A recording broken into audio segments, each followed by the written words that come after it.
Hello and welcome all to my channel soil seeded gardening. Winters आने वाली हैं और विंटर्स होता है सबसे गोल्डन पीरियड अपनी वेजिटेबल्स उगाने का। जो लोग बिगनर्स हैं वो इस विंटर से स्टार्ट कर सकते हैं सब्जियों को उगाने के लिए। तो अब चल रहा है अक्टूबर का मंथ और अक्टूबर का मंथ है गोल्डन पीरियड अपने बीज डालने का, अपनी पौध लगाने का। तो जितनी भी वेजिटेबल्स आप ट्राई करना चाहते हैं इस सर्दियों के लिए वो इस महीने में आप उनके बीज डाल सकते हैं। तो आप सबका स्वागत है सॉइल सीडेड गार्डनिंग में और हम बात करने वाले हैं विंटर गार्डन में। आप मेरे साथ अपने विंटर गार्डन की शुरुआत कर सकते हैं। हम विंटर गार्डन को डिफरेंट डिफरेंट पार्ट्स में जो वीडियोस हैं मैं लेकर आऊंगी। तो सबसे पहले आज हम बीज डालने का काम करेंगे। बीज डालने को बेसिकली 3 पार्ट्स में डिवाइड किया जाता है। फर्स्ट पार्ट में आती हैं लीफी ग्रीन्स यानी कि हरी पत्तेदार सब्जियां, जिसमें आपके पालक, धनिया, चुकंदर, लेटस ये सब सारी चीजें आती हैं। दूसरे पार्ट में आती है जो दूसरा हिस्सा है या दूसरे पार्ट में हम सब्जियों को डिवाइड करें तो उसमें आती हैं रूट वेजिटेबल्स जैसे कि प्याज, चुकंदर, मूली, गाजर, इस तरीके की सब्जियां। और जो तीसरा पार्ट है उसमें आती हैं जो जमीन से ऊपर सब्जियां उगती हैं जैसे कि टमाटर है, हरी मिर्च, शिमला मिर्च, पत्ता गोभी, मिर्च और भी बहुत सारी सब्जियां। तो इन सारी सब्जियों के बारे में हम बीज डालने से किस तरीके से इनकी केयर करनी चाहिए, क्या हम इनके लिए खाद प्रोवाइड करें, क्या किस तरीके के ग्रो बैग या गमलों का साइज यूज करें, इन सब के बारे में हम आज बात करने वाले हैं।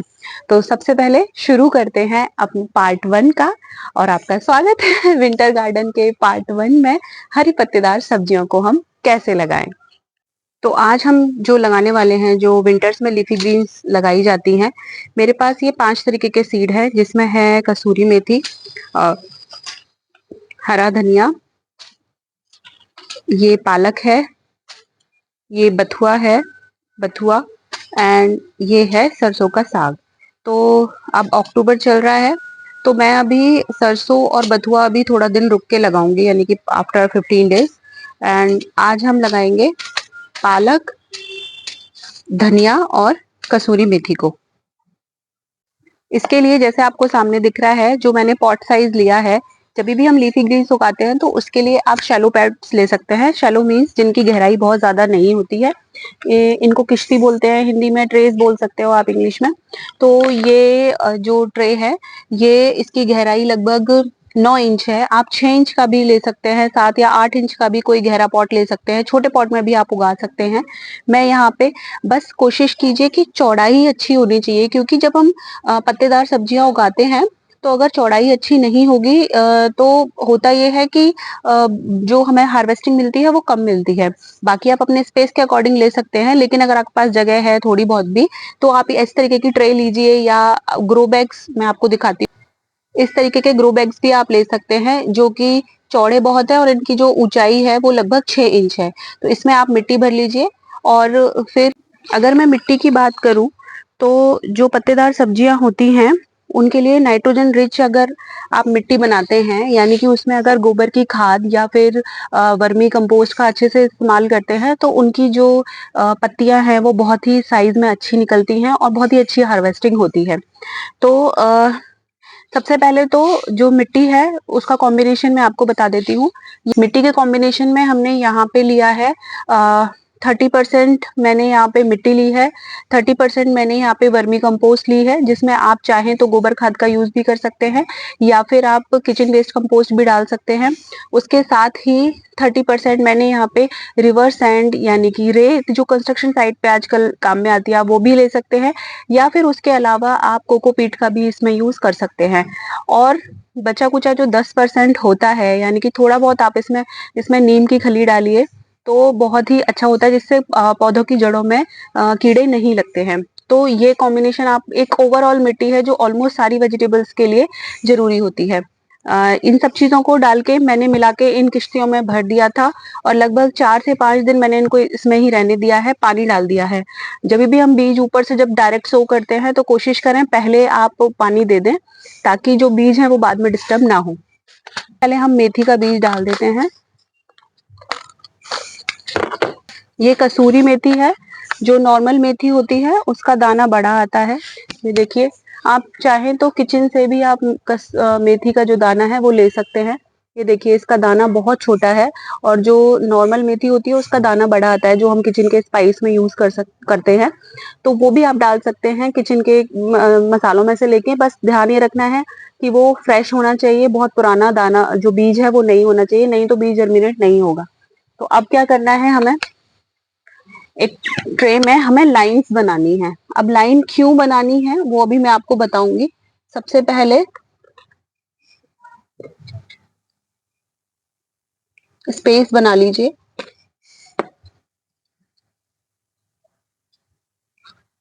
स्पेस बनाने से क्या होता है कि जब भी हम हार्वेस्ट करते हैं ना तो उसमें आसानी होती है।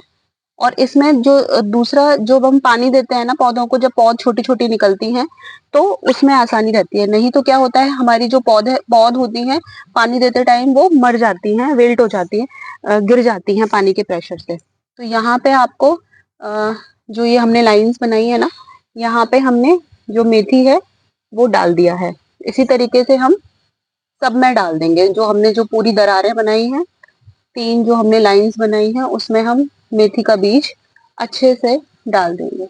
एक लाइन में लगाने का फायदा होता है, आप ट्राई करके देखिएगा, बहुत अच्छे से जब हमारे पौधे बड़े हो जाते हैं, जब हमको काटना होता है मेथी पालक या धनिये को, तो वो आराम से तो कट जाता है, उसमें कोई भी दिक्कत नहीं आती है। मैं यहाँ पे एक चौथी लेयर भी लगा देती हूँ क्योंकि मुझे स्पेस दिख रहा था थोड़ा सा। तो यहाँ पे एक चौथी लेयर, कोई बहुत ज्यादा ऐसा नहीं है कि थोड़ा बहुत पास बहुत ज्यादा ज्यादा बीज नहीं डालना है, लेकिन बहुत दूर दूर भी नहीं डालना है। बीज को थोड़ा ऐसे डालिए कि आराम से वो बचा बीज अब हम इसमें डाल देते हैं और ये अब हम अपना जो नेक्स्ट बैच है उसमें लगाएंगे। और अब ये देखिए मेरे पास कोकोपीट है, तो मैं इसके ऊपर एक कोकोपीट की लेयर डाल दूंगी। आप चाहें, अगर आपके पास कोकोपीट ना हो तो आप सेम मिट्टी को ही दबा दीजिए, सेम मिट्टी ही डाल सकते हैं एक लेयर। कोकोपीट से क्या है, मॉइस्चर बना रहता है, तो इसलिए मैं थोड़ा सा बीज डालने के बाद ऊपर कोकोपीट का यूज करना ज्यादा पसंद करती हूँ। अगर आप इस तरीके से अपनी हरी पत्तेदार सब्जियां लगाएंगे तो जर्मिनेशन जो रेट है वो बहुत अच्छा आपको मिलेगा, कोई दिक्कत नहीं होगी। बीज बहुत छोटे होते हैं तो इनको बहुत ज्यादा अंदर दबाने की जरूरत नहीं है, बस इस तरीके से छोड़ दीजिए। अगर आपने मिट्टी में पहले पानी नहीं दिया है तो इसके बाद आप इसमें पानी दे दीजिए। लेकिन अगर आप पहले पानी मेरी तरह दे चुके हैं तो, क्योंकि मेरा कोकोपीट भी गीला है, तो मैं यहाँ पानी नहीं दूंगी। बस हल्के हल्के हाथों से पैट कर दीजिए। अब हम डाल रहे हैं धनिए का बीज। देखिए धनिए का बीज कुछ इस तरीके से दिखता है। ये देखिए 2 पार्ट्स में डिवाइड है। अगर आप घर से धनिया ले रहे हैं तो साबुत धनिए को आप एक बार दरदरा कर लीजिए, बेलन या किसी मूसल वगैरह से आप हल्के हल्के हाथों से इसको पीट लीजिए, तो इसको 2 पार्ट में डिवाइड हो जाता है। क्योंकि जो धनिया होता है वो बेसिकली एक जो होल जो धनिया होता है उसमें 2 बीज होते हैं। तो धनिया को आप जब भी लगाएं उसको जरूर से 2 पार्ट्स में डिवाइड कर लें। तो धनिया को भी उगाने का तरीका वही है। बस ध्यान ये जो सर्दियों में अगर जब हम धनिया उगाते हैं, जब धनिया का बीज डालते हैं, तो हमें इसको भिगोने की जरूरत नहीं होती है। अगर आप गर्मियों में या मानसून से पहले अगर धनिया उगा रहे हैं तो उस टाइम पे धनिया को एक बार पानी में कुछ घंटों के लिए बीज को डाल दीजिए, भिगो के रख दीजिए। इसका भी वही सेम प्रोसेस है कि जो एक पतली लाइन आप बना दीजिए और उसमें डाल दीजिए। अगर आप ऐसे ना डालना चाहें तो नॉर्मल इस तरीके से छिड़काव करना चाहें पूरे में तो छिड़क भी सकते हैं, उसमें कोई प्रॉब्लम नहीं होगा। बस थोड़ा सा जब हम पानी देते हैं तब हमें केयर करने की जरूरत रहेगी। तो अब जल्दी से धनिया डाल देते हैं हम।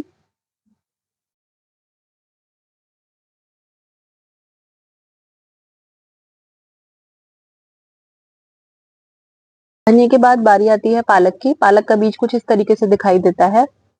हो सकता है कलर में फर्क हो क्योंकि कई बार वो कोटेड रहते हैं, तो कभी लाल कलर का कभी हरे कलर का भी दिखाई देता है, लेकिन उसका जो शेप है वो कुछ इस तरीके से होता है। इसमें मैंने वो लाइंस जो क्यारी हैं छोटी छोटी वो बना ली हैं, और इसमें जैसे हमने धनिया और मेथी को लगाया था उसी तरीके से हम अब इनको भी लगा देंगे।